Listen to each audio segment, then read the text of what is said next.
الفاتحة على روح النبي صلى الله تعالى عليه وسلم.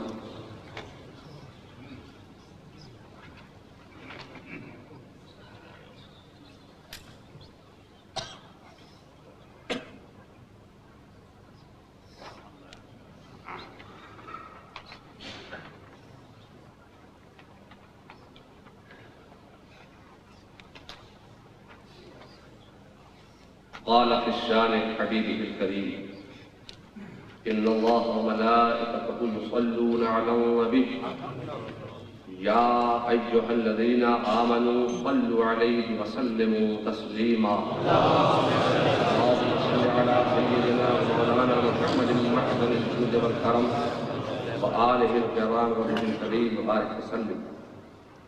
سبحان ربك رب العزة عما يصفون وسلام على المرسلين والحمد لله رب العالمين برحمتك يا أرحم الراحمين. الحمد لله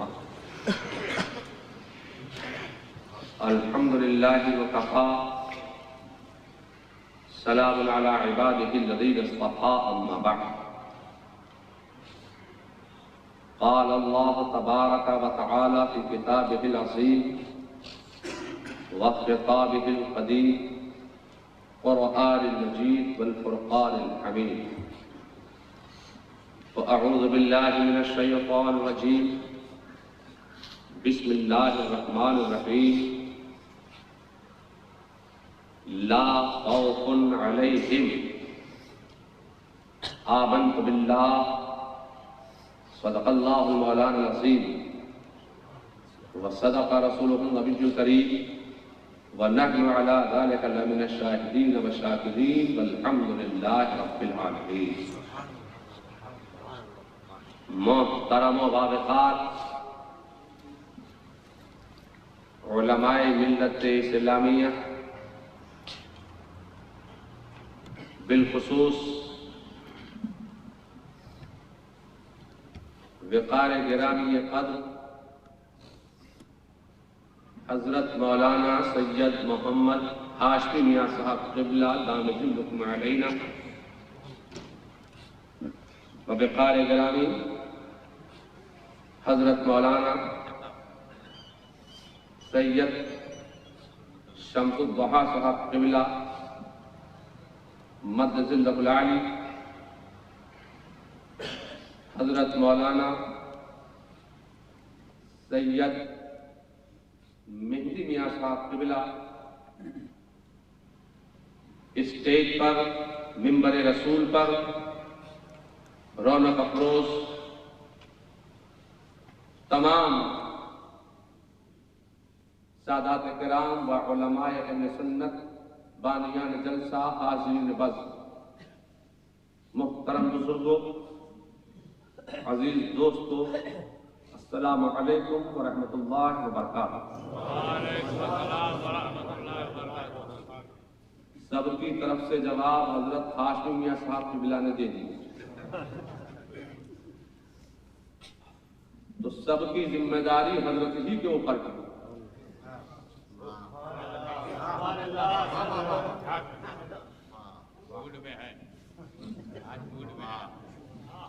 سلامتی صرف ہاشمی میاں کیوں گے؟ کیا آپ ہمیں سلامت رہنے کی دعا نہیں دیں گے؟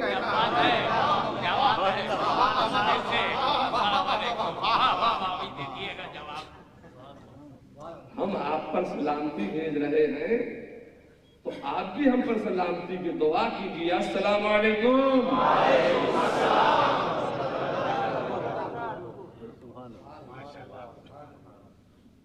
گفتگو سے پہلے، آغاز تقریر سے پہلے، میں اپنی جانب سے یہ التماس کروں گا، یہ گزارش کروں گا کہ ایک دل ہو کر بارگاہ رسالت یعنی مالک رقاب امم، سید عرب و عجم، نور مجسم، فخر آدم و بنی آدم، سرور عالم، رہبر دو عالم یعنی حبیب رحمان، اللہ کی برہان، مالک فیضان، محبوب ذیشان، صاحب قرآن یعنی وجہ تخلیق کونین، سکون دارین، المزجن بکل زین، المنزہ من کل عیب والشین، جاد الحسن والحسین یعنی نبی الانبیاء، عظیم الرجا، عمیم الجود والعطاء، ماحب الذنوب والخطا، شفیعنا یوم الجزا یعنی سر اللہ المخزون، در اللہ المکنون، عالم ما کان وما یکون، نور الافئدة والعیون یعنی صاحب معراج، مالک تاج، جن کا ہر دور میں رہا ہے راج، باعث بعثت کائنات، نور کونین جن کی ذات، جن کی بات اللہ کی بات، روح موجودات، کامل احسانات، جامع الصفات، اول مخلوق، صاحب اسرا، صاحب مقام دنا فتدلہ یعنی جن کی غلامی، تاج شاہی، نجات کی ضامن جن کی گواہی، جن کی ہر بات وحی خدا بندی یعنی جن کے سر پر ورفعنا لک ذکرک کا سہرا، جن کی کمر میں وَلَسَوْفَ يُعْطِيكَ رَبُّكَ فَتَرْضَىٰ کا پٹکا، جن کا راز فَأَوْحَىٰ إِلَىٰ عَبْدِهِ مَا أَوْحَىٰ، جن کی چشمان کرم کی یہ شان کہ ما زاغ البصر وما طغیٰ، جن کے دست رحمت کا یہ رتبہ کہ وما رمیت اذ رمیت ولکن اللہ رمی، جن کے ناز کی حقیقت لا اقسم بہذا البلد، جن کے سفر کا مقام سبحان الذی اسری، جن کی عبادت کی یہ شان کہ یا ایھا المزمل قم اللیل الا قلیلا یعنی شفیع یوم النشور، حاجی سبل، ختم الرسل، احمد مجتبی، محمد عربی، روح فدا صلی اللہ تعالیٰ علیہ وسلم کے پیارے پیارے پر نور نورانی سبز گنبد کی جانب لو لگا کر اس بھیک دل والد داتا و آقا کی بارگاہ بکس پناہ میں چھوم چھوم کر بابا جو بلند درود و سلام کا نظران عقیدت پہ فرمائیے رضی اللہ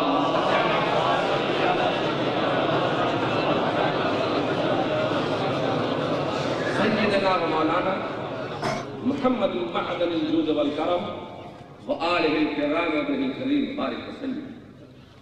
عقیدت و محبت کے ساتھ بارگاہ رسالت میں ایک مرتبہ اور سلام کا نظرانہ پیش فرمائیے۔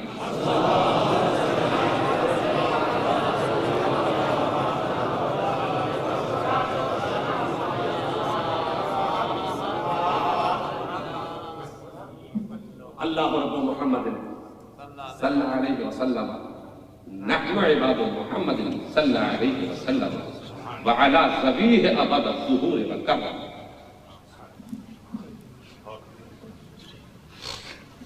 مرشد برحق آقائے رحمت دریائے رحمت سیدنا اعلیٰ حضرت عظیم البرکت فاضل علم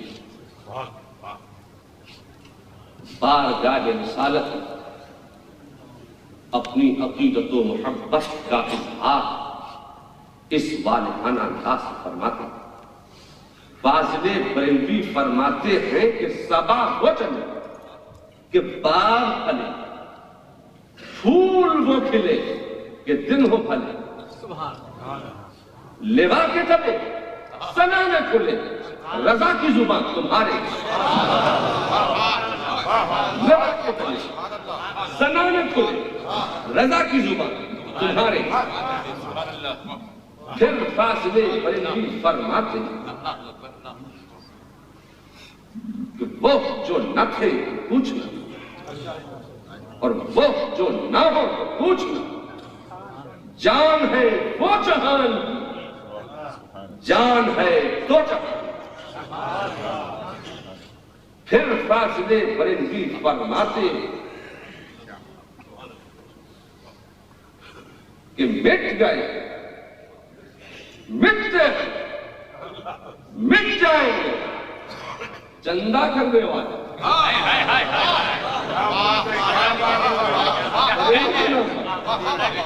بریلی کے نام پر چندہ کرنے والے مٹ گئے، مٹتے مٹ جائیں گے، آدھا تھے،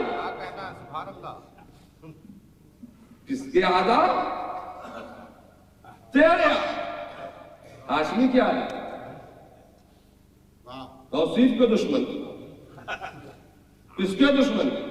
بریلی کے دشمن، کچھوچا کے دشمن، داتا دربار کے دشمن، احمد رضا کے دشمن، وجہ الدین کے دشمن، کس کے دشمن؟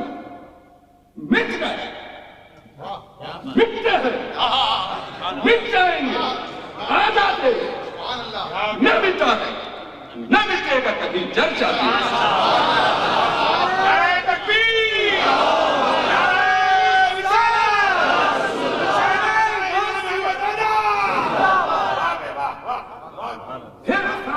بریلوی فرماتے ہیں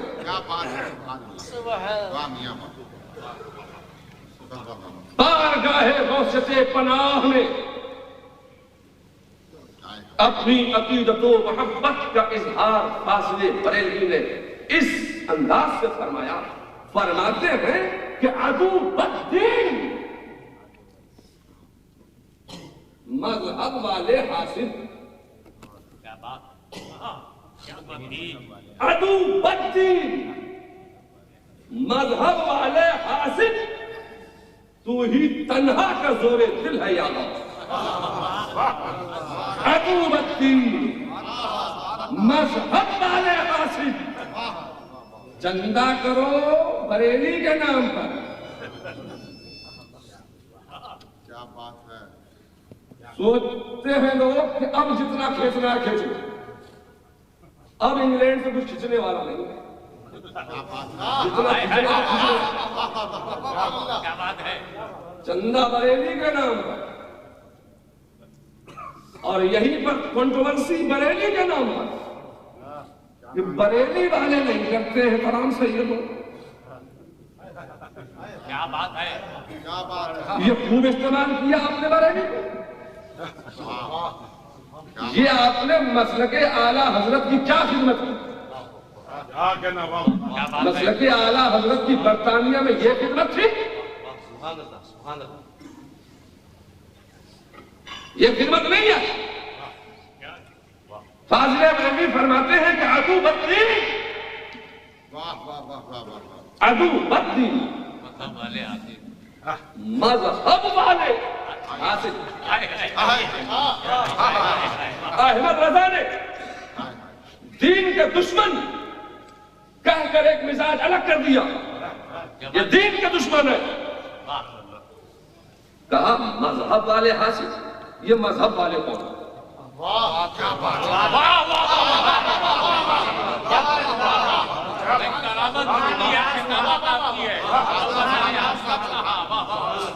یہ مذہب والے کون ہیں؟ انہیں پہچانو، یہ مذہب والے وہی ہیں جو بریلی کی مرکزیت کے پیچھے پڑے، جو بریلی کی مرکزیت کو توڑنا چاہتے ہیں۔ اور بریلی کی مرکزیت کیسے ٹوٹے گی؟ دنیا میں خانقاہیں تو بہت ہیں، داتا کا دربار بہت بڑی خانقاہ، خواجہ کا دربار بہت بڑی خانقاہ، داتا نے خواجہ نے اسلام پھیلایا ہے، بریلی نے اسلام بچایا۔ جب لوگوں کے لائسنس ایکسپائر ہو گئے، کیا بات ہے، کیا کمال ہے،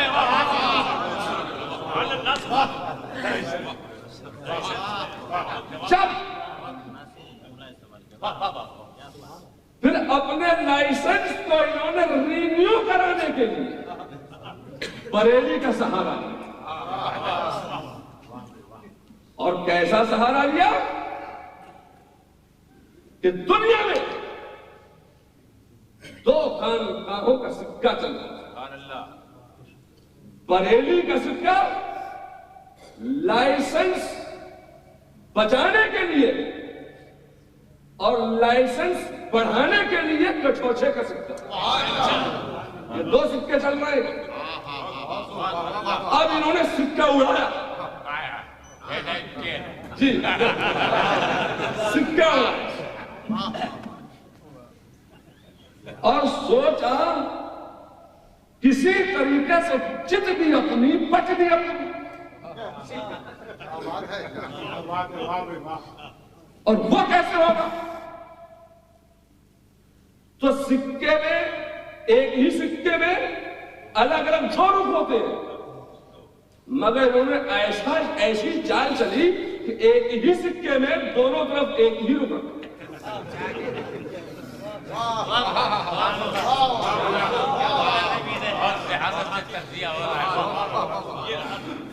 اب اس طریقے سے کہ 2 خانقاہوں کے اندر اختلاف پیدا کر دو، یہ لڑنے میں رہ جائے، ہم چلتے چلے جائیں، مگر چلی نہیں، چلی نہیں،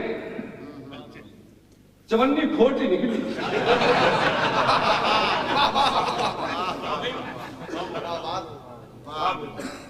اب یہ ایک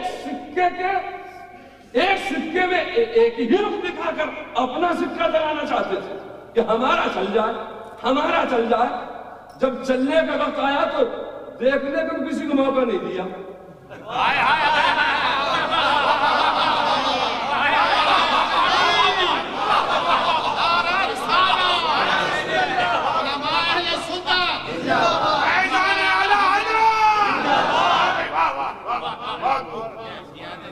نہیں، ان پر آلو یہ 2 لڑ رہے، وہ تو اللہ بھلا کرے ہاشمی، جلدی سمجھ گئے۔ آپ بھی کہہ دیجئے بھلا کرے اللہ، توصیف بھی آگا، میں بھی سمجھ گیا۔ 5 سال پہلے آپ بھی سمجھ گئے تھے، میں بھی 5 سال پہلے سمجھ گئے تھے ہم، 5 سال پہلے سمجھ گئے۔ آپ سمجھے کہ نہیں سمجھے؟ سمجھ کر سمجھ کو سمجھو، سمجھنا بھی ایک سمجھ ہے، خدا سمجھا نہ سمجھے، میری سمجھ کو نہ سمجھ۔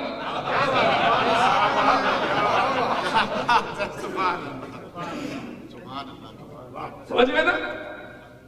تو اب میں تقریر سوچتا ہوں کہ کروں کہ نہیں کروں۔ یہ 2 کے اختلاف میں وہابیت سر سے نکل گئی، فائدہ کس کا ہو گیا؟ وہابیت، بدعقیدگیت، صلح کلیت کا فائدہ ہو گیا۔ اسی لیے میں کہتا ہوں اے لوگوں، صلح کلیت مت پھیلاؤ۔ لوگوں اسی برطانیہ میں کیا اس تیزی سے وہابیت بڑھی تھی جیسے آج بڑھ رہی ہے 5 سال سے؟ کیا بات ہے، جب تک یہاں اشرفی رضوی اختلاف نہیں آیا تھا تو سنیت بلند رہی تھی، مسلک کی اشاعت ہو رہی تھی، اور جب سے یہ اختلاف یہاں پہنچ گیا، جب سے وہابیت بنا رہی۔ اب اگر وہابیت کو مٹانا چاہتے ہو، بدعقیدگیت کو مٹانا چاہتے ہو، سنیت کو بڑھانا چاہتے ہو، حق کا بول بالا چاہتے ہو، وہابیت کا پکارا کہنا چاہتے ہو، تو اپنے اندر اتحاد پیدا کرو، اتفاق پیدا کرو، اور جو لوگ دونوں کو لڑانا چاہتے ہیں آئیں، گھروں میں بیٹھے دعوت کھائیں جائیں۔ کیا بات ہے، سبحان اللہ۔ اگر آج مجھے موقع دیا گیا تو میں بہت ساری باتیں پیش کرنا چاہتا ہوں۔ پورا موقع ہے اولاد فاضل بریلوی نے فرمایا کہ عدوبت نہیں مذہب والے حاصل تو ہی تنہا کا زور دل ہے یا دوست. آپ کا تو معاملہ یہ تھا کہ مسجد میں نہیں آ سکتے تھے.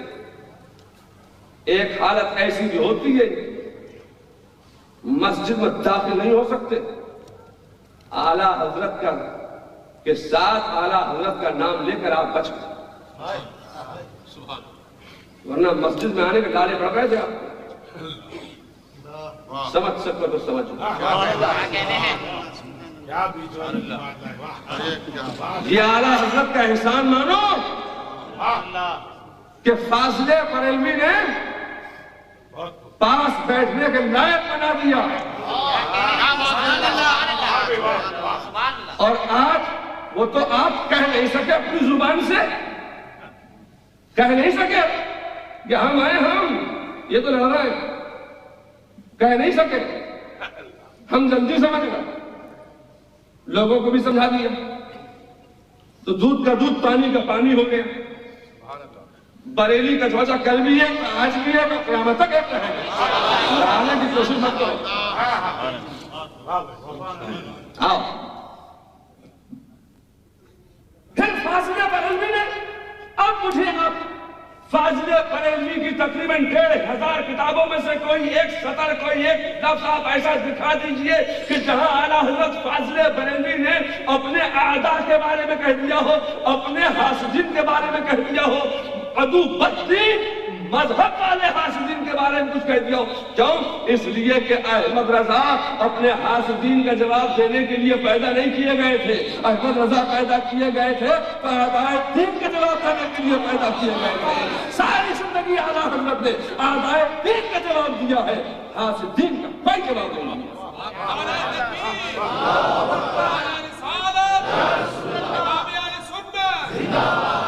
اب چاہے وہ فرنگی محل سے کھڑا ہو کوئی چاہے اعظم گڑھ سے کھڑا ہو کوئی جواب نہیں دیا. کیا کہا ان کو؟ اب ان کو بھی نہیں چھوڑا. اب ان کو بھی نہیں چھوڑا. فرمایا ایک سطر ان کے لیے بھی لکھی ایک جملہ لکھا. فرمایا حسد سے ان کے سینے پاک کر حسد سے ان کے سینے پاک کرتے کہ بہتر دل سے بھی یہ سل ہے یا تو آپ کے لیے دعا ہو رہی ہے تو آپ کیوں نہیں گنبد بنوائیں گے؟ اور گنبد ٹوٹا کب ہے؟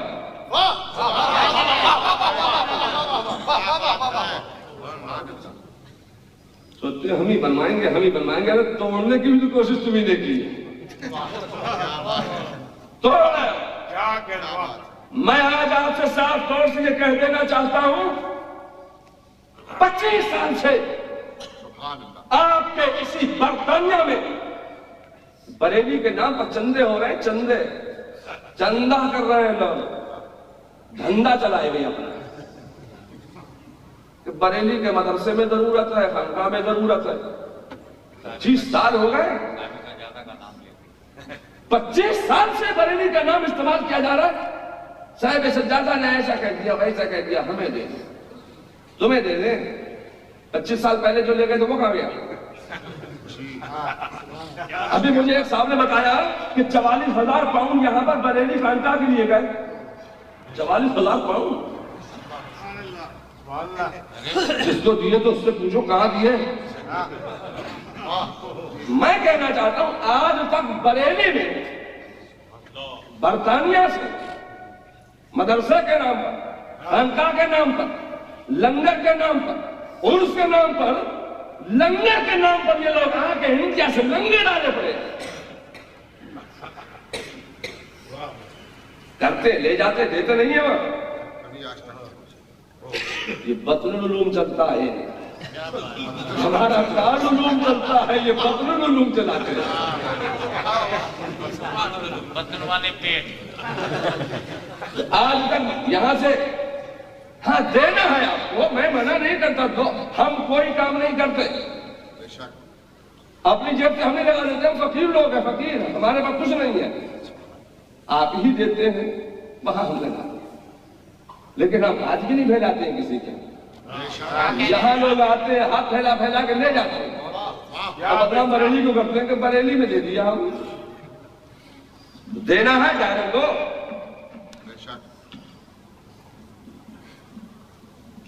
یہ محدث اعظم مشن کو، یہ ہمارا معتمد ادارہ ہے، سید شمس الدوحہ صاحب ہے، ان لوگوں کو دیجیے تاکہ یہ خود جائیں اور اپنے سامنے پھر تعمیر کرائیں۔ سبحان اللہ، سبحان اللہ۔ بی جے پی اور کانگریس کا اتحاد نہیں ہو سکتا،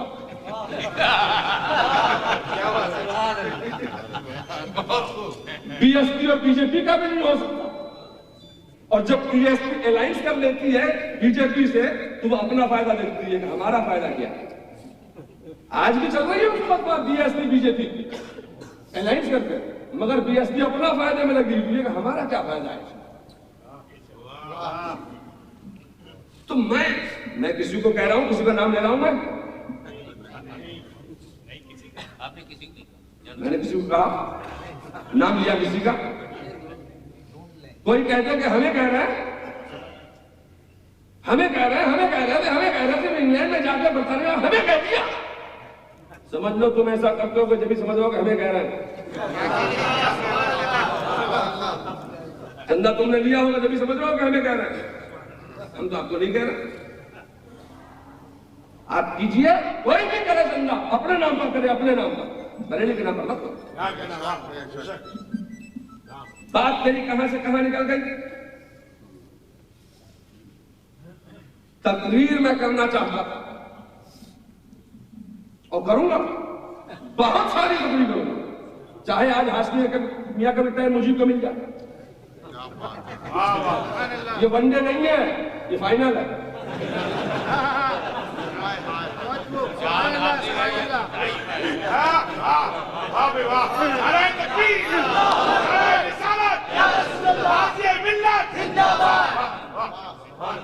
ہم بھی اسی میں لگے ہوئے ہیں کہ ہم اور کچھوچا ایک ہے، فائدہ ہو دوسرا اٹھا رہا ہے، تیسرا ہے، وہاں بھی تو بڑا موقع مل گیا ہے۔ اگر چاہتے ہو کہ مسلک حق، مذہب مہذب، مسلک اہل سنت و جماعت اور بالخصوص مسلک اعلیٰ حضرت کی ترویج و اشاعت ہوتی رہے یہاں برطانیہ میں اور ہندوستان میں اور دنیا کے گوشے گوشے میں، تب آپ کو متحد ہونا پڑے گا، اور جو لڑانے والے ہیں بیچ والوں کو پہچاننا پڑے گا۔ یہ فلک کی بات نہ ہو، فلک کی بات نہ ہو، بات کرو فلک، فلک کی بات مت کرو، اس سے ہمارا مسلک پنپے، یہ پیٹ پنپے لوگوں نے پنپایا، اپنا پیٹ چلایا، میں ان کی بات نہیں کرنا چاہتا۔ اب میں کیا کہوں؟ تقریر چاہتا ہوں کہ میں کروں، مگر سوچتا ہوں شروع کہاں سے کروں۔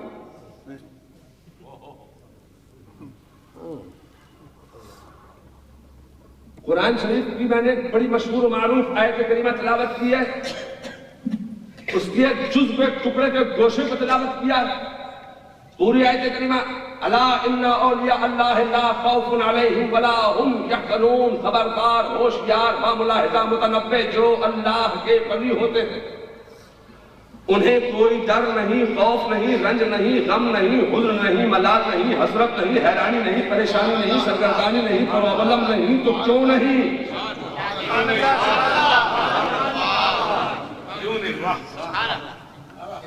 اللہ فرماتا ہے کہ میرا ولی ڈر سے، خوف سے، رنج سے، غم سے، حزن سے، ملال سے، حسرت سے، حیرانی سے، پریشانی سے، سرگردانی سے آزاد ہوتا۔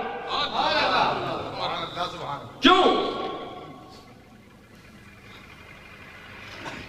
اس لیے کہ ولی کا سینہ خوف اور خشیت الہی کا ایسا گنجینہ ہوتا ہے کہ نہ اس میں خوف دنیا کے زمانے میں گنجائش ہوتی ہے اور نہ خوف آخرت کے زمانے میں گنجائش ہوتی ہے۔ تو بات شروع کروں گا میں اپنی ہندوستان کے راجا، مسلمانوں کے خواجہ جہاں کے گدی نشین حضرت مولانا سید مہدی میاں صاحب قبلہ یہاں تشریف فرما، اس مقدس ذات ببرکات سے کہ جب تارا گڑھ کی بلند پہاڑی پر ظلم و نفرت اور گھمنڈ و تم کے نٹ کا پرچم لہرا رہا تھا، ایسے عالم میں رحمت دو عالم کا یہ بیٹا رحمت تمام کی دولتوں کی فیاضیاں زمین میں لٹا رہا تھا۔ خدا کی قسم، زمانے کے نظام پر مچل جانے والی قوت و سہمیت ہوتی تو تباہ و برباد ہو جاتی۔ ایک طرف آنا ساغر میں پہرے بٹھائے جا رہے تھے، دوسری طرف جے پال جوگی ہندوستان کے راجہ سے کہتا ہے، مسلمانوں کے خواجہ سے کہتا ہے، تمہارے پاس کوئی کمال ہے، تمہارے پاس کوئی قوت ہے، تمہارے پاس کوئی کرامت ہے؟ تو خواجہ نے کہا کہ بندے کو کمال تو بے کمالی میں حاصل ہے۔ بس اتنا سننا تھا کہ جوگی نے ایک جست لگائی، ایک جمپ لگائی اور ہوا میں خلا میں فضا میں پرواز کر گئی۔ خواجہ کو اشارہ کر رہا ہے کہ اگر تمہارے پاس کوئی کرامت ہے، اگر تمہارے پاس کوئی قوت ہے، اگر تمہارے پاس کوئی کمال ہے تو میں تو ہوا میں اڑ رہا ہوں، تم بھی مجھے ہوا میں اڑ کر دکھاؤ۔ خواجہ کو اشارہ کر رہا ہے۔ اب میں اشارہ کہاں کروں گا، دیکھتا ہوں آپ سمجھتے ہیں کہ نہیں سمجھتے۔ تو خواجہ کو اشارہ کر رہا ہے، خواجہ کو اشارہ کیا۔ خواجہ نے ایک نظر دیکھا آسمان کی طرف، دوسری نظر دیکھا اپنے جوتی کی طرف۔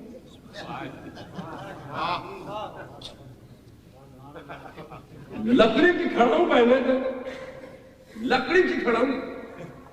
خواجہ نے کہا، نہ معلوم مسکرا کر کس انداز سے میرے خواجہ نے لکڑی کی کھڑاؤں سے کہا، اپنی جوتی سے کہا، اے جوتی تو یہاں کفر وہاں۔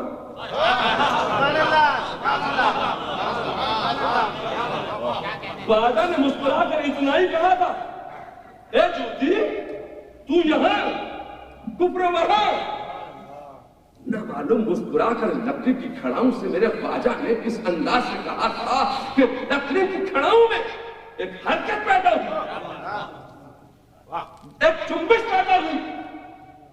بس لکڑی کی کھڑاؤں اٹھی تو ایسی اٹھی کہ اٹھتی ہی چلی گئی، بڑھی تو ایسی بڑھی کہ بڑھتی ہی چلی گئی، چڑھی تو ایسی چڑھی کہ چڑھتی ہی چلی گئی، اور پٹافٹ کفر کے سر پر برسنے بھی لگی۔ جے پال جوگی نے بھی سر اٹھا کر دیکھا تو پکار اٹھی فطرت، پکار اٹھا نیچر، پکار اٹھا جوگی، اے جوتی یہ تو بتا تجھے یہ قدرت کیسے ملی، تجھے یہ قوت کیسے ملی، تجھے یہ کرامت کیسے ملی، تجھے یہ کمال کیسے ملا؟ میں نے تو ایک زمانے تک اپنے باطل 360 باطل معبودان کی پرستش کی تھی، عبادت کی تھی، ریاضت کی تھی، محنت کی تھی، استدراج کی قوت کو حاصل کرنے کے لیے میں نے بے پناہ قوتوں نے ساتھ کیا، میں تب یہاں پہنچا۔ اے جوتی یہ تو بتا کہ تو نے کون سی عبادت کی، تو نے کون سی ریاضت کی، تو نے کون سی محنت کی، تو نے کون سے سجدے کیے؟ تو عالم خیال میں جوتی کا بھی جواب سنتے چلو۔ تصور کی دنیا میں جوتی نے جواب دیا، میں نے کوئی عبادت نہیں کی، میں نے کوئی ریاضت نہیں کی، میں نے کوئی محنت نہیں کی، میں نے کوئی سجدہ نہیں کیا۔ ہاں ایک سجدہ کرنے والے اللہ کے ولی کے قدموں کو چومنے کی سعادت میں ہوتی ہے۔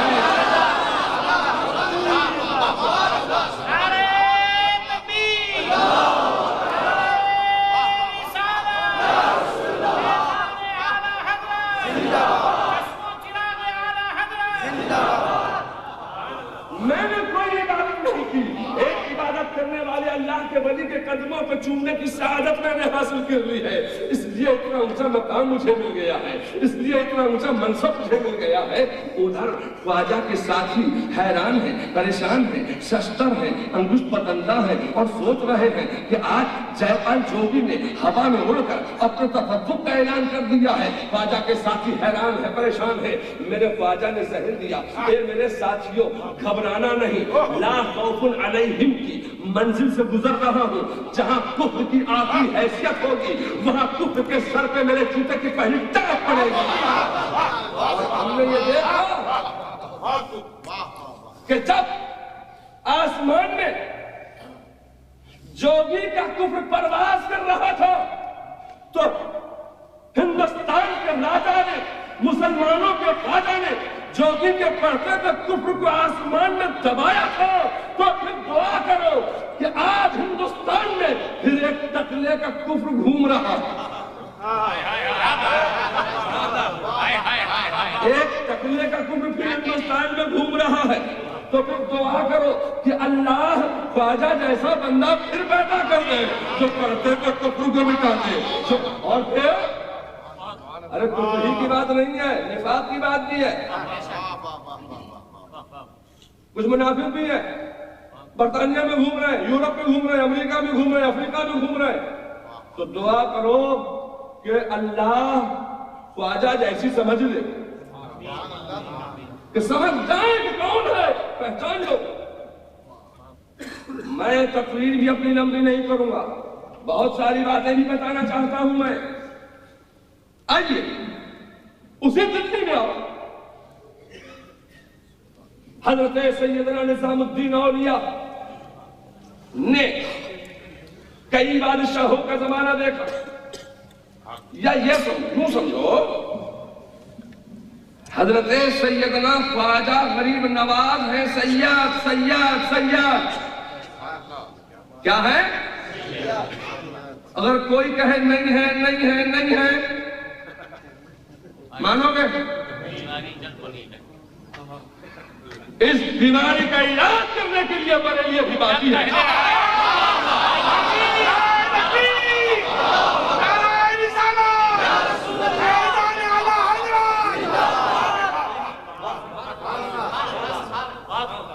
اور خواجہ کے ایک مرید ہیں جن کا نام ہے قطب الدین بختیار کاکی،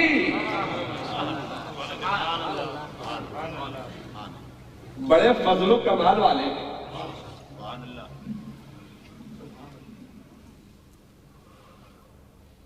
جب آپ دلی تشریف لائے، خواجہ کے ساتھ آئے، اس وقت ہندوستان کے پائے تخت پر حکومت کرنے والے یہ تن کے گورے نہیں تھے، برٹش کی حکومت نہیں تھی، ان من کے کانوں کی حکومت نہیں تھی۔ اس وقت کوئی دھوتی پرشاد، لنگوٹی پرشاد، چوٹی پرشاد، دھتیا چٹیا لٹیا والا نہیں تھا، ادھر والا نہیں تھا، ادھر والا۔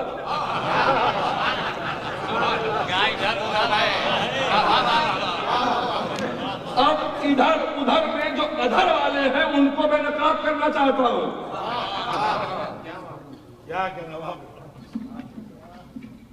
ادھر والا کون؟ سلطان شمس الدین التمش، ہندوستان کے پائے تخت پر حکومت کر رہا تھا۔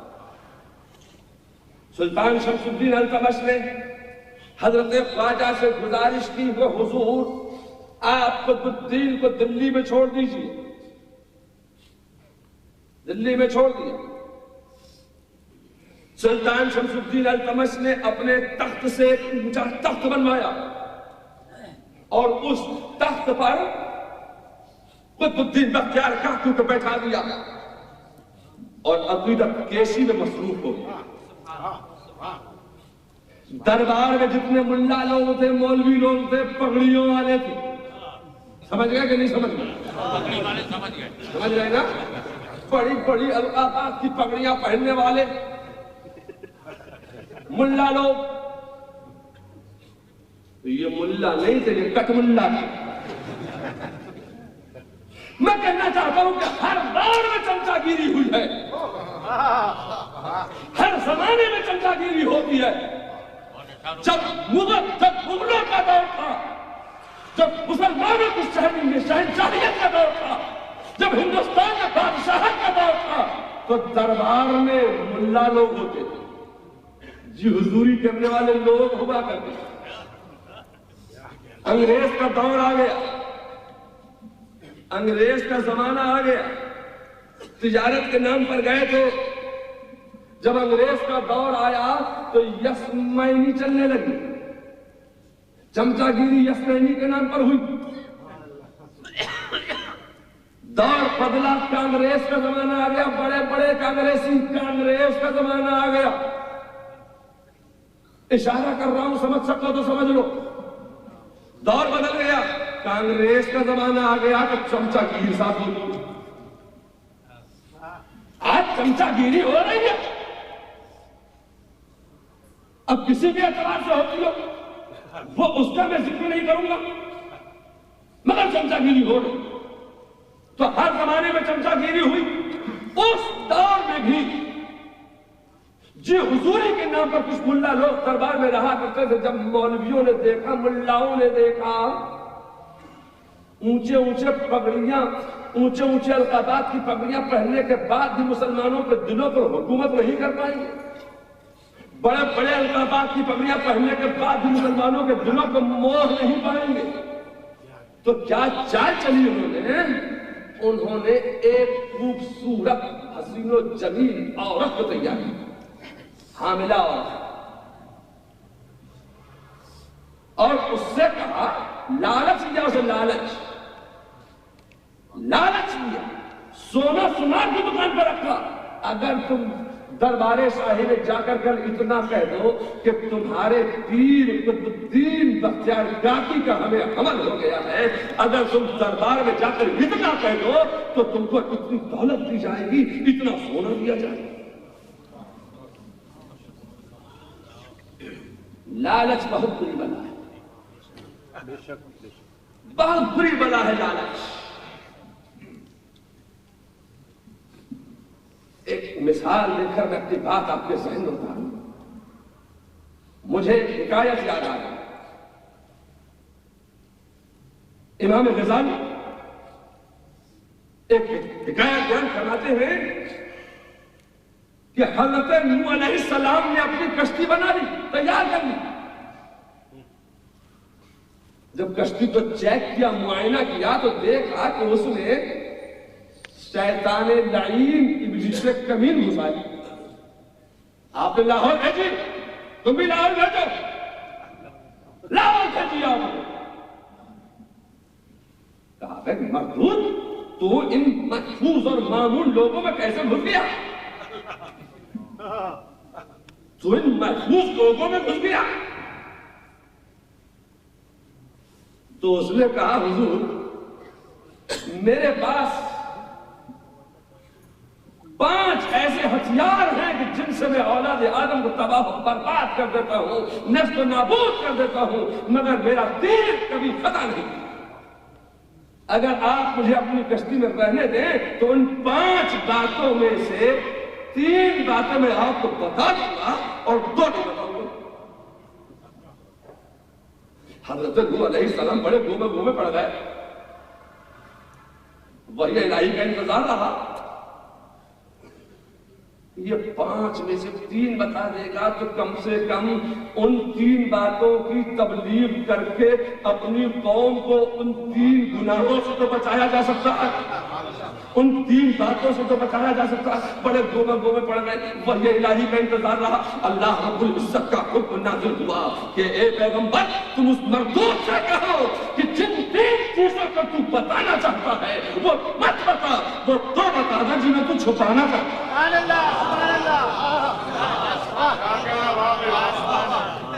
وہ 2 جنہیں تو چھپا رہا وہی بتا۔ کچھ لوگ ہیں اصل چھپا کے رکھتے جو معاملے کی باتیں اصل وہی چھپا دیتے۔ اللہ نے فرمایا اپنے پیغمبر سے اس سے کہو کم وقت سے مردود سے تو تین مت بتا، جنہیں بتا رہے وہ مت بتا، وہ کوئی بتا دے جنہیں چھپانا چاہتا۔ اب شیطان بھی پھنس گیا، پھنس گیا۔ بچنا ہے تو بتانا پڑے گا، ورنہ طوفان منہ میں کر ہو جائے گا۔ بچنا ہے تو بتانا پڑے گا۔ اس نے کہا حضور ایک ہتھیار ہے میرا حسد، جلیسی، جی حسد، لالچ، میں لوگوں میں حسد پیدا کر دیتا ہوں۔ مرکز ان کے پاس ہے تو ہمارے پاس کیوں نہیں؟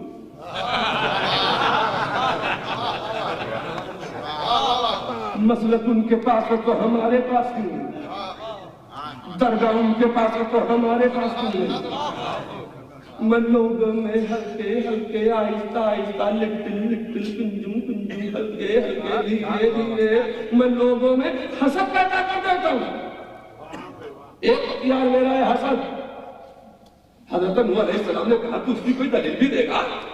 کہا حضور اس سے بڑھ کر اور کون سی دلیل ہو سکتی ہے کہ میں دا ہیڈ آف دا اینجن،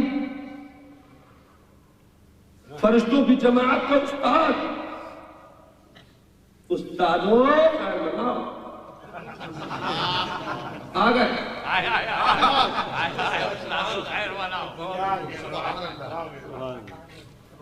بڑے بڑے استاد یہاں آتے ہیں آپ کے ملک میں۔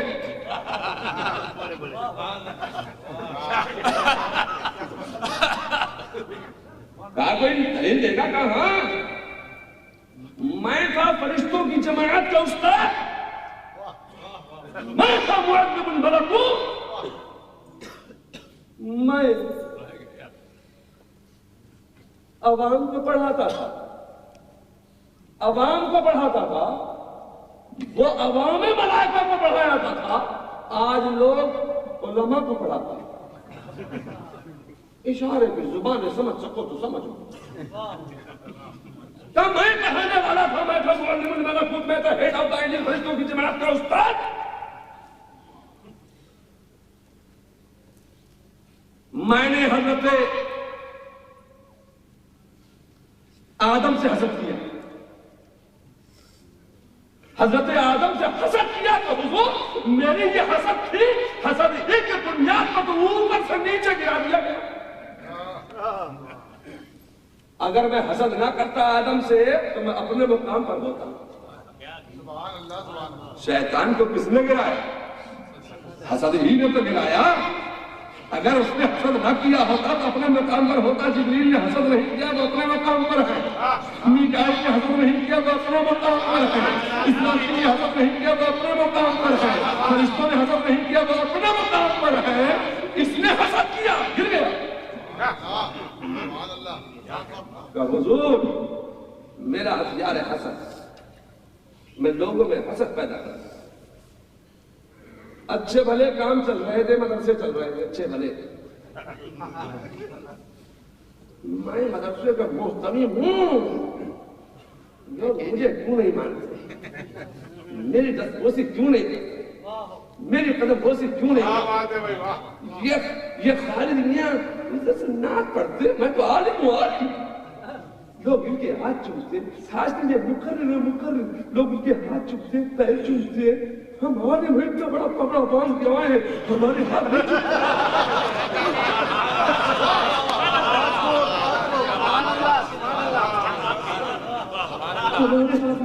حسد ہو گئی حسد۔ بریلی کے لوگ آتے ہیں، کچھوچا کے لوگ آئے، یار ہمیں تو چومتا ہی نہیں، ہمیں تو پوچھتا ہی نہیں۔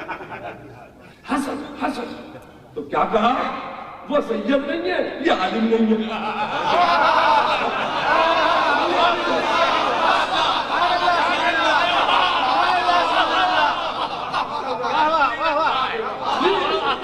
خودی رکھ پہ رکھ لیا تو وہ بریلی سے توسیع آرہے عالم تھوڑی ہے، تو ہے عالم۔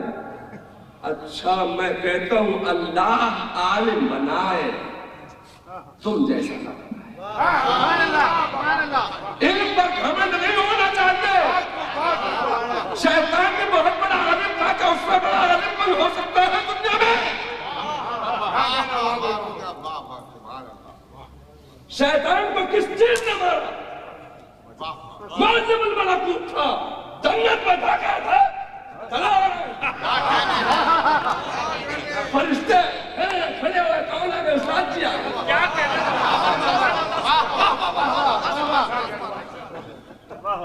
آنے جانے والے کے لیے دروازہ بند۔ میں یہی تو کہنا چاہتا ہوں، تمہاری کلئی بھی کھولیے صرف تمہارے گھمنڈ نے، تکبر نے، تسلط نے۔ اب اشارہ کر دوں، چل نہیں سکتے اسٹیج پہ، ہمیں کہہ تو عالم نہیں ہے، چل کے دکھا، چھوٹے چھوٹے تم کو چل جائیں گے۔ بڑا بننے کے لیے بہت کچھ کھونا پڑتا ہے۔ تم نے اپنے بڑا بننے کے لیے بریلی اور کچھوچا کی عظمت کو سے کھلواڑ کر دیا۔ ہم بڑے ہو جائیں،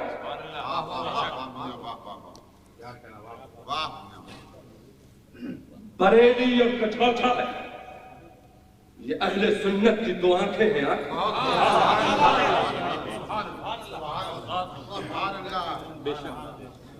بات میں کر رہا تھا کہ اوپر کا اوپر گر گیا، کیا اتنا ہی تو کہتے اللہ میں آگ سے، آدم مٹی سے، اتنا کہنا سے اکڑ گیا تو خدا کی بارگاہ میں جو پکڑ گیا وہ اکھڑ گیا۔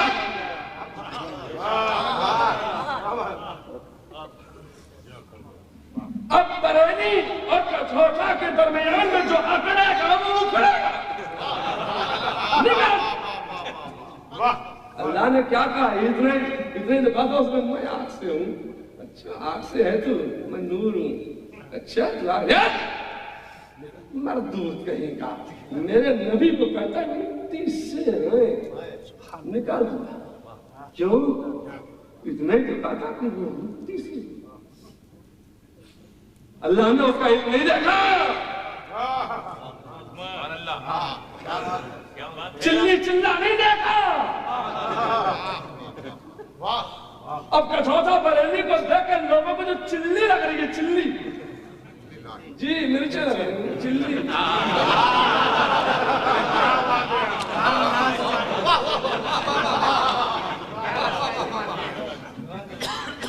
تو اللہ نے چلی چلا نہیں دیکھا، نکال دے، نکال دے۔ کیوں گھمنڈ کر رہا ہے؟ گھمنڈ یا پھر خدا کہے گا بدتمیز، گھمنڈی ہے۔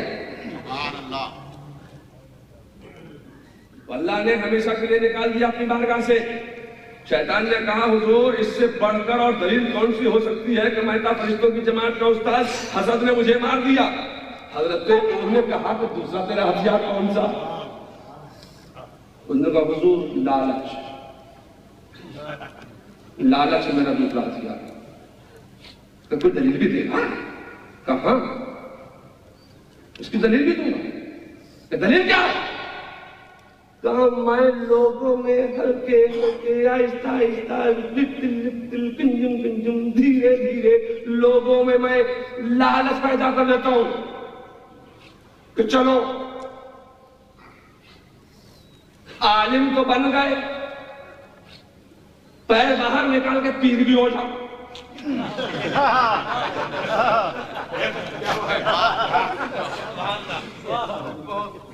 عالم بن کے میں لوگوں میں لالچ کرتا ہوں، لالچ دے دیتا ہوں۔ کسی صورت سے یار انگلینڈ کو دیکھی لیتے کیسے دیکھے کچھ صورت تو ان کے ساتھ تو افریقہ گئے تھے، اب کس کو پکڑا؟ لالچ۔ مارشس دیکھ لیا کہ گئے تھے امریکہ گئے تھے، امریکہ دیکھ کس کو پکڑوں؟ کناڈا پکڑ لیا، آیا دعوت پکڑ لیا، حضور کناڈا کو دیکھ لیا، امریکہ بھی دیکھ لیا. کیا کہنے صاحب. دو لڑکے تھے باہر نہیں نکلتے. دو لڑکے تھے کنویں کے تھے. میں تھوڑا سا بڑھ گیا آگے نکلے گا کنواں دیکھا میں رکھا کچھ اور دیکھ لیا. لالچ. اچھا یار چلتا کیسے ہو یار اس کے ہاشمی میاں کے پاس یار بہت بڑی گاڑی میرے پاس. ہاشمی میاں تو اتنا قیمتی کپڑا پہنتے ہیں 80 20 35 65. ہم یار بھی کرتا پھٹا ہوا صفائی پھٹا ہوا شیروانی پھٹی. چندہ کیسے ہو یہ کپڑے کیسے بڑھیا بنے تو چندہ کو دے گا کہ تمہیں چندہ کیا نہیں دے گا. گنبد کے نام مدرسے کے نام بریلی کے نام شروع چندہ اب لالچ کیا ہوگی. ارے یار ابھی تو صرف 44,000 کروڑ نہیں آئے کوئی اور صورت نکالی جائے. کیسے چندہ کروں میں. اب بڑی بڑی صورتیں بن رہی ہے چندہ کرنے. بڑے بڑے پروگرام بنائے جا رہے ہیں چندہ کرنے کے. حسد لالچ ہے کسی صورت سے تجاری بن جائے مدرسہ بھی قائم ہو گیا. دکھاؤ اگر دکھاؤ دفن کرنے جلدی سے مدار بھی بن گیا.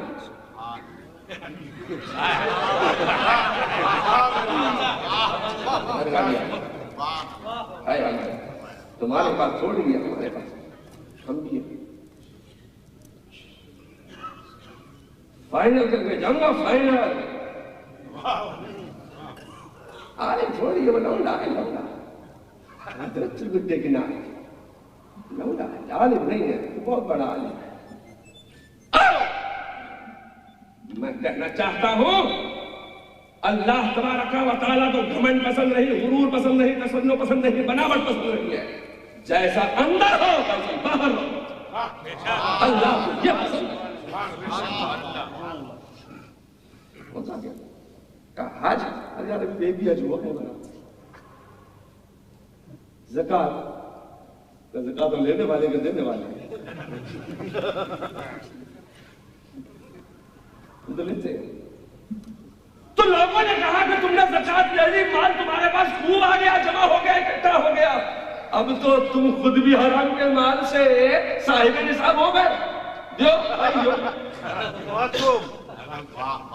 2.5% دیو 2.5%. اور جب دینے کی باری آ گئی یہ نہیں ہو سکتا دیں گے نہیں. تو لوگ لالچ کرتے ہیں. لالچ نماز میں لالچ کرو. ہاشمیہ نے 17 پڑھی ہے تو 34 پڑھ دے گا. لالچ یہ کرو. لالچ کیا کہنا. ہاشمیہ کے پاس مدرسہ ہے میرے پاس نہیں. یہ لالچ بیکار ہے. لوگ دوسرے سے لالچ میں لالچ کی لالچ ہے کہ آج لوگوں پر لالچ برستا ہے.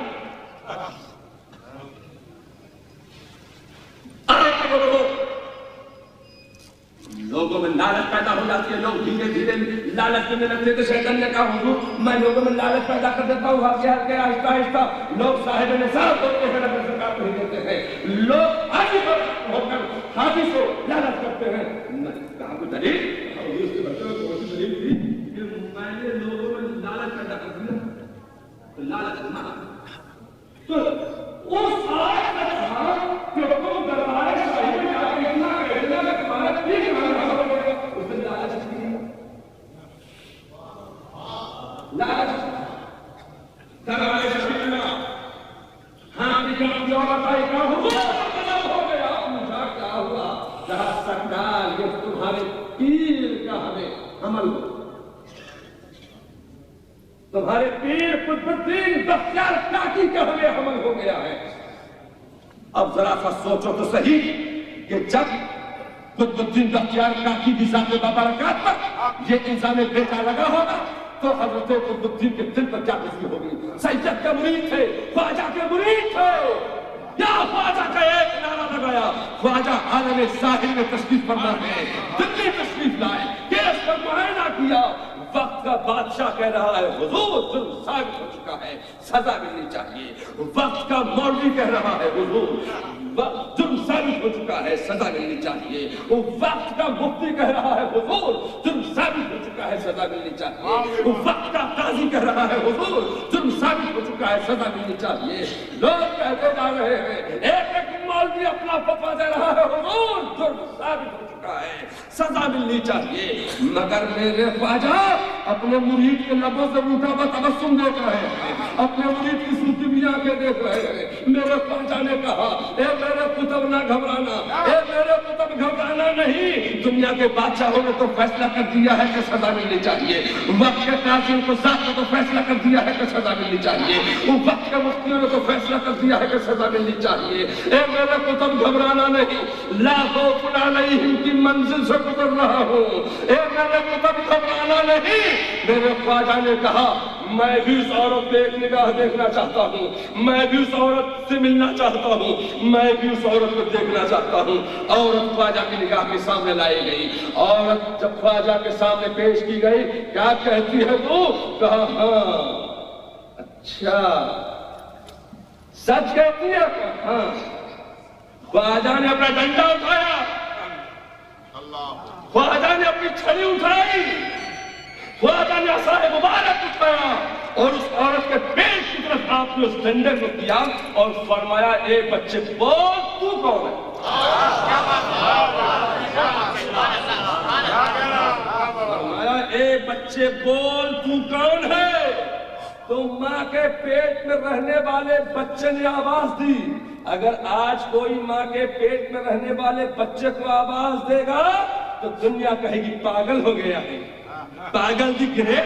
ارے ماں کے پیٹ میں رہنے والا بچہ بھی کوئی جواب دے گا، ماں کے پیٹ میں رہنے والا بچہ بھی کوئی آواز دے گا، مگر قربان جاؤ خواجہ کی ذات پر قربان جاؤ۔ میرے خواجہ نے فرمایا اے بچے بول تو کون ہے؟ ماں کے پیٹ میں رہنے والے بچے نے آواز دی، کہا السلام علیکم یا سلطان الہند، میں اپنے باپ کی جائز اولاد ہوں۔ دربار کے فلاں فلاں مولویوں نے قطب الدین بختیار کاکی کی عزت و عظمت کو دیکھ کر حسد کی آگ میں جل بھن کر میری ماں کے ذریعے قطب الدین کی ذات مبارکات پر الزام بیٹا لگانے کی کوشش کی ہے۔ سرکار وہ تو حسد کی آگ میں جل رہے تھے، میری ماں کو لالچ دیا گیا ہے، لالچ فلاں سنار کی دکان پر سونا رکھا گیا ہے، سونا۔ حضور میں اپنے باپ کی جائز اولاد، بھرے دربار میں اب یہ اشارے کی زبان سے سمجھ گئے کہ نہیں سمجھ گئے؟ سمجھ کر سمجھو، سمجھنا بھی ایک سمجھ ہے۔ جو لا سمجھائے پر نہ سمجھے، میری سمجھ میں وہ لا سمجھے۔ بھرے دربار میں لا خوف علیہم کس سے پڑھ کر اور کون سی تعبیر ہو سکتی تھی جو حضرت سیدنا خواجہ غریب نواز سلطان شمس الدین التمش کے بھرے دربار میں پیش کرتے ہیں۔ اور آگے بڑھیے،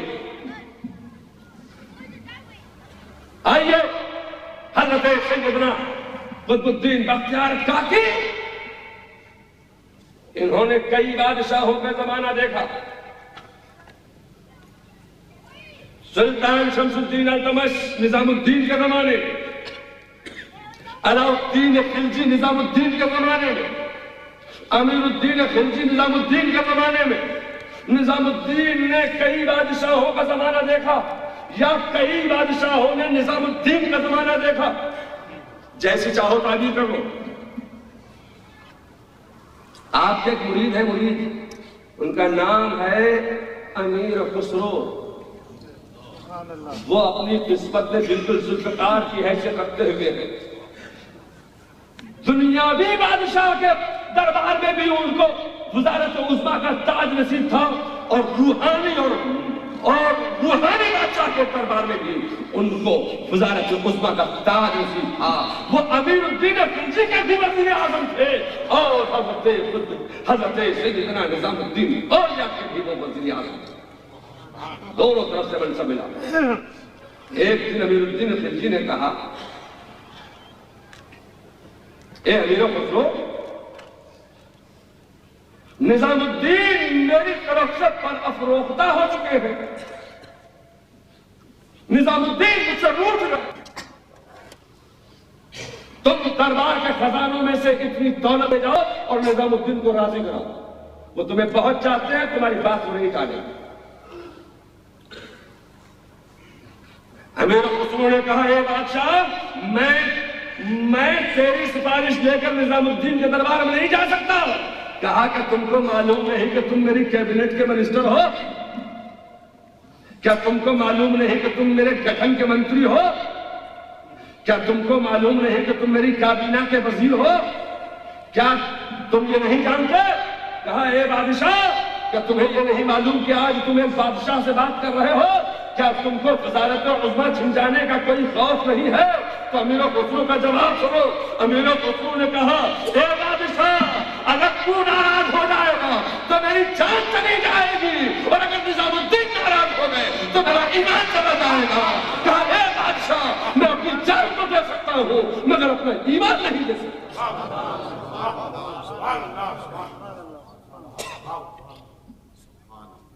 آگے بڑھو اور تھوڑا سا آگے بڑھئے. مگر بادشاہ کی ماں نظام کے دربار کی مزاج شناس تھی. آئی اور ہاتھ جوڑ کر کھڑی. کہا حضور جب جب میرے دل کی دنیا پر مصیبتوں کے بادل چھائے ہیں تو اے نظام تمہاری دعاؤں نے میرے دل کی دنیا سے مصیبتوں کے بادلوں کو چھانٹ دیا ہے. نظام میرا بچہ تڑپ رہا ہے, تڑپ تڑپ کر مر رہا ہے, تخت پر دم توڑ رہا ہے, درد کولنج کا شکار ہو گیا. درد کولنج سمجھے پیشاب بند ہو گیا. درد کولنج کا شکار ان کا بھی پیشاب بند کر دے. سیدوں کے پیچھے لگو گے تو پیشاب بند ہو جائے گا.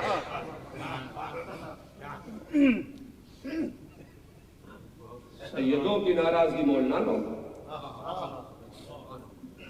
درد کولنج کا شکار ہو گیا, تخت پر تڑپ رہا ہے, مر رہا ہے, دم توڑ رہا ہے. تو نظام الدین نے کہا آج تک ہم نے جو خدمت کی ہے وہ بغیر کسی پیسے کے کی ہے, بغیر کسی فیس کا کی ہے, بغیر کسی اجرت کا کی ہے, بغیر کسی نذرانے کا کی ہے. آج ہم خدمت کریں گے, آج ہم دعا کریں گے, مگر شرط یہ ہے کہ شرط لگائیں گے, نذرانہ لیں گے, فیس لیں گے, اجرت لیں گے. اس نے کہا راجا کے گھر موتی کا کیا کام. بولنے والے بول دیتے ہیں مگر آزمانے والے جب آزماتے ہیں تو تباہی ان کے سروں پر کھڑی ہوئی منڈلاتی ہوئی نظر آتی. اس نے کہا راجا کے گھر موتی کا کیا کام. ارے حضور آپ نذرانے مانگی ہم دیں گے, چندہ مانگی ہم دیں گے, چاہے کسی نام پر مانگ لو, چاہے کسی کا گنبد توڑ لو, مانگ لو ہم دیں گے. نذرانہ دیں گے. آزمانے والے آزماتے ہیں, آزمانے والے آزماتے ہیں. بیٹھا تھا ایک دیوانہ, پتھر چن رہا تھا, کنکر چن رہا تھا, پتے چن رہا تھا. ایک بادشاہ کا گزر ہوا, کہا ہے دیوانے تو یہاں کیا کر رہا ہے.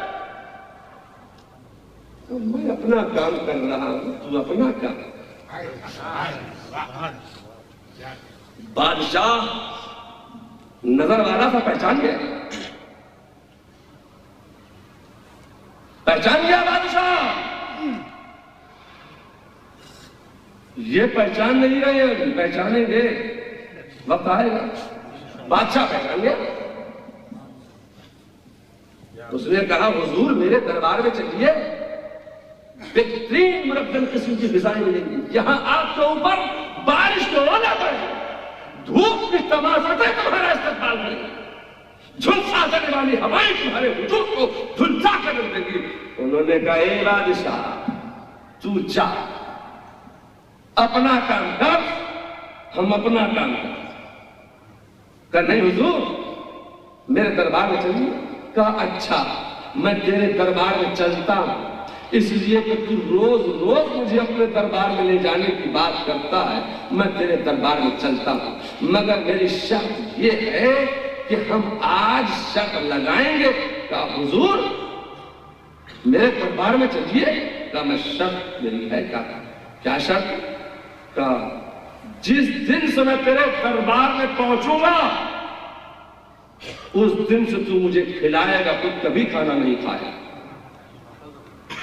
کہا میں آپ کے دربار میں چلتا ہوں مگر میری 4 شرطیں ہیں اگر آپ پوری کر دیں تو میں آپ کے دربار میں چلوں گا کہا میں راجہ ہوں راجہ بادشاہ ہوں 4 نہیں 4000 شرطیں پیش کرو میں پوری کر دوں گا کہا نہیں 4000 نہیں صرف 4 شرطیں ہیں میری کہا کیا ہے کہا پہلی شرط میری یہ ہے کہ جس دن سے میں تیرے محل میں پہنچوں گا اس دن تو مجھے کھانا کھلائے گا خود کبھی کھانا نہیں کھائے گا کلیجہ پکڑ لیا اس نے کہا رستم و سہراب بھی یہ کر سکے یہ ایسی شرط ہے کہا حضور اب تو دل کے ہاتھوں مجبور ہو کر میں آپ کی شرائط سننا چاہتا ہوں کہا دوسری شرط یہ ہے کہ جس دن سے میں تیرے دربار میں پہنچوں گا اس دن سے تو مجھے پلائے گا خود کبھی پانی نہیں پیے گا اس نے کہا حضور تیسری شرط کہا جس دن سے میں تیرے دربار میں پہنچوں گا اس دن سے تو مجھے سلائے گا خود کبھی نہیں سوئے گا ہمیشہ جاگ کر میری حفاظت کرے گا اس نے کہا حضور چوتھی شرط کہا چوتھی شرط یہ ہے کہ جس دن سے میں تیرے محل میں پہنچوں گا اس دن سے تو مجھے کپڑا پہنائے گا خود کبھی کپڑا نہیں پہنے گا اس نے کہا حضور یہ کبھی نہیں ہو سکتا کھانا نہ ملنے کی بنیاد پر بھوک کی بنیاد پر بھوک سے ڈر ہے مجھے بھوک کا خوف ہے مجھے کھانا نہ ملنے کی بنیاد پر بھوکا رہنے کی بنیاد پر مر جانے کا ڈر ہے مجھے کہا کہ پانی نہ ملنے کی بنیاد پر پیاس سے مر جانے کا ڈر ہے مجھے کہا میں جاگنے کی بنیاد پر نیند کی بنیاد پر پاگل ہو جانے کا خوف ہے مجھے کپڑا نہ ملنے کی بنیاد پر لوگ دیوانہ کہیں گے مجھے کپڑے کا ڈر ہے مجھے دیکھو میں کہنا چاہتا ہوں بادشاہ ہے مگر روٹی سے ڈر رہا ہے بادشاہ ہے مگر پانی سے خوف کر رہا ہے بادشاہ ہے مگر کپڑے سے ڈر کر رہا ہے بادشاہ ہے مگر نیند سے ڈر رہا ہے انہوں نے کہا اے بادشاہ اسی بلبوتے پر تو مجھے اپنے دربار میں لے جانا چاہتا تھا میں ہوں بادشاہ حقیقی کے دربار میں تو دیکھتا نہیں ہے ارے میں تو اس شہنشاہ حقیقی کے دربار میں بیٹھا ہوا ہوں اور اس کی خدا کی زمین کے پر بیٹھا ہوا ہوں اس کے نیز و آسمان کے نیچے بیٹھا ہوا ہوں اور میرے شہنشاہ حقیقی کی شان یہ ہے کہ وہ مجھے کھلاتا ہے مگر خود کبھی کھانا نہیں کھاتا ہے کی شان یہ ہے کہ وہ مجھے پلاتا ہے مگر خود کبھی پانی نہیں پیتا ہے میرے شہنشاہ حقیقی کی شان یہ ہے کہ وہ مجھے سلاتا ہے مگر خود اس کی شان یہ ہے کہ لگتا ہے تو حسنہ تو بولا نہ اسے نیند آتی ہے نہ اسے اونگ آتی ہے وہ ہمیشہ جاگ کر اپنے سونے والے بندوں کی حفاظت کرتا ہے اے بادشاہ میں ہوں شہنشاہ کے دربار میں تو دیکھتا نہیں ہے میرے بادشاہ کی شان یہ ہے کہ وہ مجھے کپڑا پہناتا ہے مگر خود کبھی کپڑا نہیں پہنتا ہے تو دیکھتا نہیں میں تیرے دربار میں چلتا تو 4 شرطیں پیش نہ کر میری پوری نہ کر سکتا جب تو میری 4 شرطیں پوری نہیں کر سکتا تو میں تیرے دربار میں جا کر کیا کروں آگے بڑھئے بادشاہ کی ماں بھی مزاج شناس تھی کہا حضور میرا بچہ تڑپ رہا ہے مر رہا ہے دم توڑ رہا ہے کہا ٹھیک ہے ہم آج دعا کریں گے تیرے بیٹے کے لیے تیرے بیٹے کا پیشاب اترے گا درد بھی بند ہو جائے ہم دعا کریں گے مگر شرط یہ ہے کہ نذرانہ لیں گے پیسہ لیں گے اجرت لیں گے شرط لگائیں گے تو ٹھیک ہے راجہ کے گھر موتی کا کیا کال اس نے بھی کہا راجہ کے گھر موتی کا کیا کال نظام الدین نے کہا جا کے اپنے بیٹے سے کہہ دے کہ اگر وہ چاہتا ہے کہ اس کا پیشاب اتر جائے اگر وہ چاہتا ہے کہ اس کا درد بند ہو جائے تو جا کے اپنے بیٹے سے کہہ دے کہ ہندوستان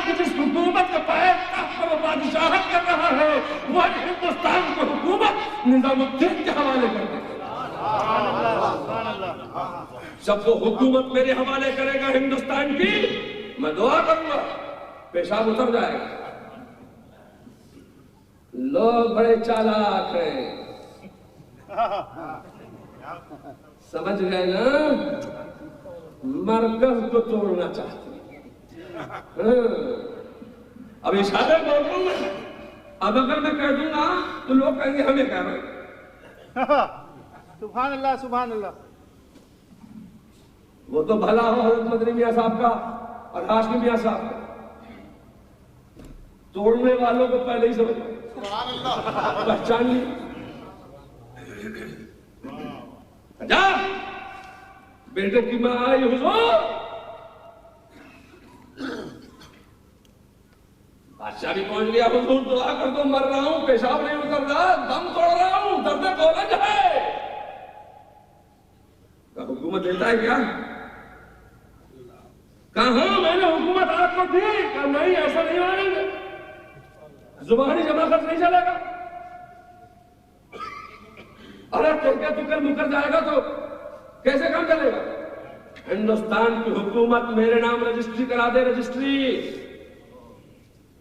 اب اس دور میں رجسٹری کا جو بھی طریقہ ہوتا ہو تو ہندوستان کی حکومت رجسٹری کرائے گی. اب میں اس وقت کے ہندوستان کی بات کر رہا ہوں کہ جب پاکستان ہندوستان میں تھا، بنگلہ دیش ہندوستان میں تھا، بھوٹان ہندوستان میں تھا. میں اس وقت کے ہندوستان کی بات کر رہا ہوں، غیر منقسم ہندوستان. اس وقت کے ہندوستان کے شہنشاہ رجسٹری کر دی. نظام الدین کے دربار میں وہ ہندوستان کی حکومت کا رجسٹری شدہ کاغذ پیش کر دیا. نظام الدین نے ہندوستان کی حکومت کا رجسٹری شدہ کاغذ پڑھا، دیکھا، پڑھا، مسکرائے، اس کاغذ کا فلیطہ بنائے. سمجھ گئے نا؟ اس کاغذ کا فلیطہ بنائے، پردہ کرایا، ایک تشت رنگایا.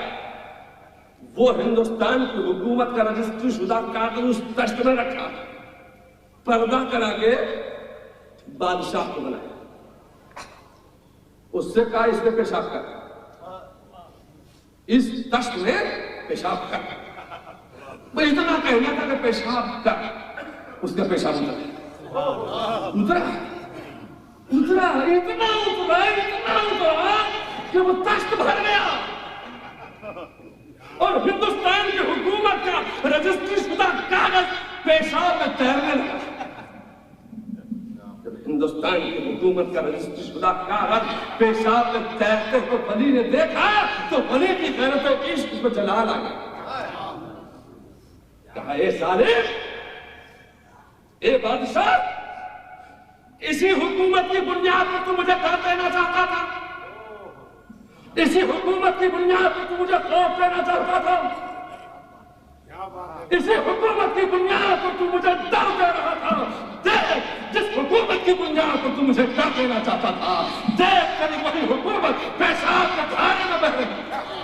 ایک ادارے کی بنیاد پر ڈر دینا چاہتے ہیں دنیا کو کہ ہمارے پاس اتنا بڑا ہے، بریلی میں کیا رکھا ہے. ڈر دینا چاہتے ہو، خوف دینا چاہتے ہو، نہیں چلا گی.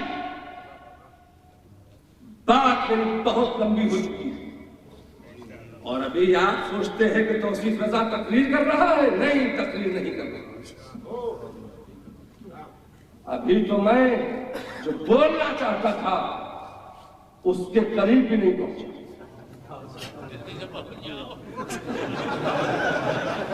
اب ان کو تو پہنچا دیا ہے بہت دور تک، تقدیر قربان کر دی، ان کو پہنچا. یہ فائنل تھا، ون ڈے نہیں تھا. فائنل کر کے جا رہا ہوں اس میں.